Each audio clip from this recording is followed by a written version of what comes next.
Baik, bismillahirrahmanirrahim. Bismillah walhamdulillah wassalatu wassalamu ala Rasulillah.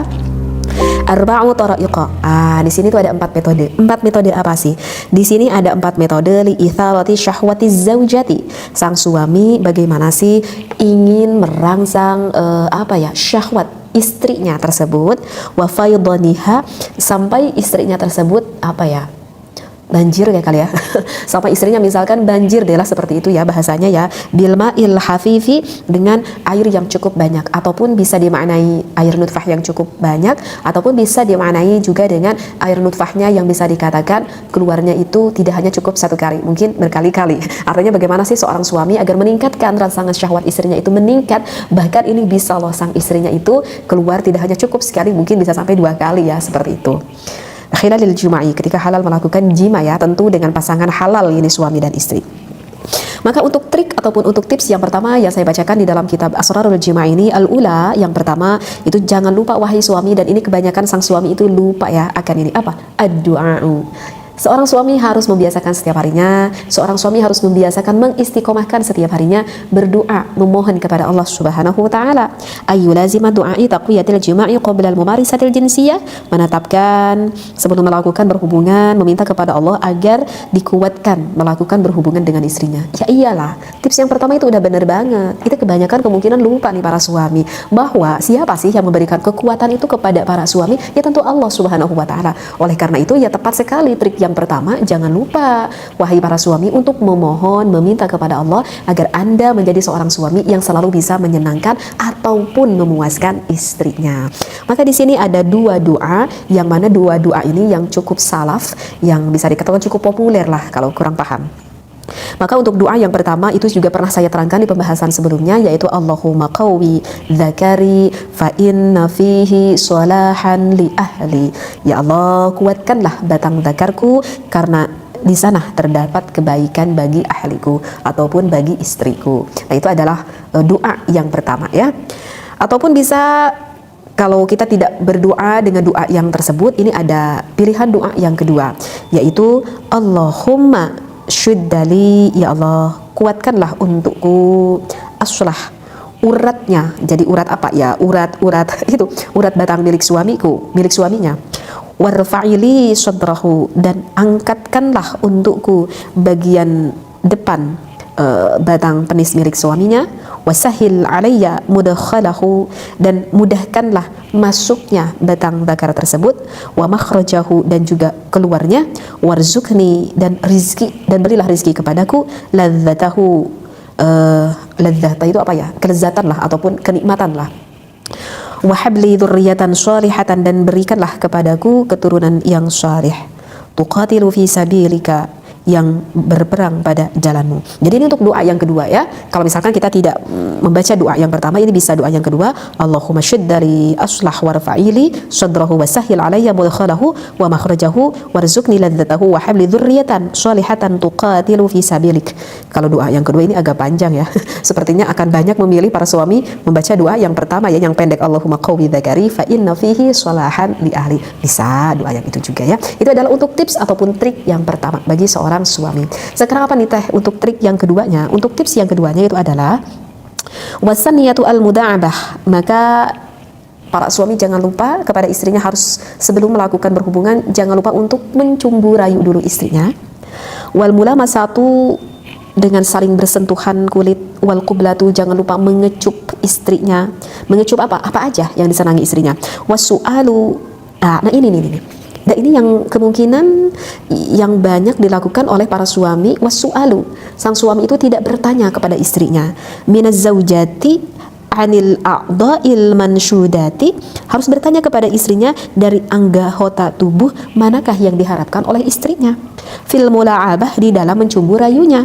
Wal mulamasati, dan sentuhan. Li'anna likulli imra'atin mizajan khassan wa khususiyatan.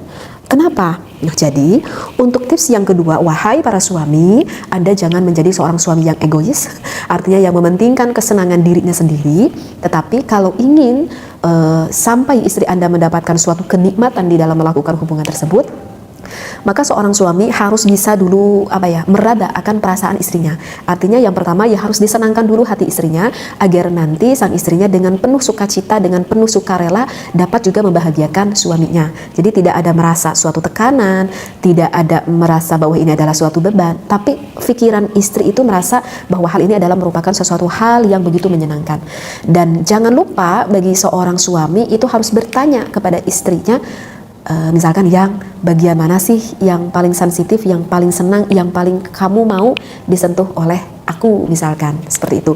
Dan untuk tips yang kedua ini berarti menunjukkan bahwa seorang suami dan istri itu harus ada komunikasi khusus di dalam pembahasan ini. Jadi apakah itu penting? Sangat penting sekali. Jadi kalian sebagai yang sudah berumah tangga, komunikasi itu bukan hanya komunikasi mengenai perihal ekonomi di dalam keuangan rumah tangga saja, bukan hanya saja berkomunikasi misalkan mengenai bagaimana pendidikan anak kita saja kah. Hal ini pun harus sangat dikomunikasikan, dan ini tuh bisa berubah-ubah. Artinya bisa berubah-ubah itu ya mungkin saja kejiwaan seorang istri ketika awal pengantin itu berbeda ketika sudah mempunyai anak satu.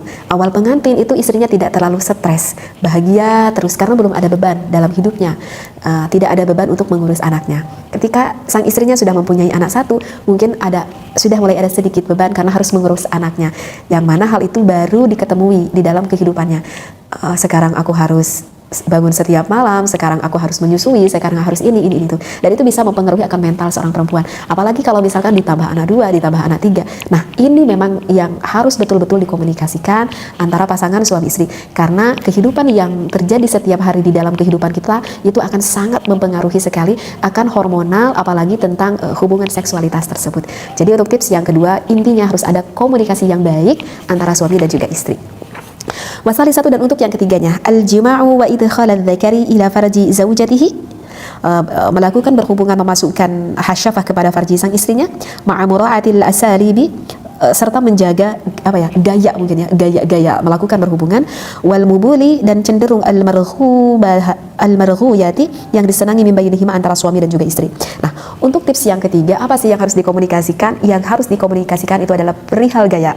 Penting di dalam berumah tangga. Mungkin ketika kita awal berumah tangga ya, kata suaminya kepada istrinya, mungkin karena kita belum berpengalaman sehingga gayanya ya begitu saja. Ketika sekarang kita sudah berumah tangga, sudah punya anak 2, punya anak 3, mungkin kita udah semakin berpengalaman mungkin ya, dan aduh aku jenuh juga nih, misalkan kata istrinya, ya mas dengan gaya itu saja, ataupun di ruangan ini saja. Maka boleh berimajinasi, maka boleh sang suami dan istrinya berkomunikasi yang baik, mencari gaya-gaya yang baru, kecuali memang gaya yang diharamkan oleh Allah. Yang penting masuklah kepada lubang yang benar, tidak boleh memasuki lubang yang belakang ataupun memasuki kepada lubang istrinya ketika sedang haid. Hanya itu aja sih yang dihalalkan, selain dari itu dihalalkan. Jadi kalian itu mau gaya apa saja itu sebetulnya dihalalkan oleh Allah Subhanahu wa taala.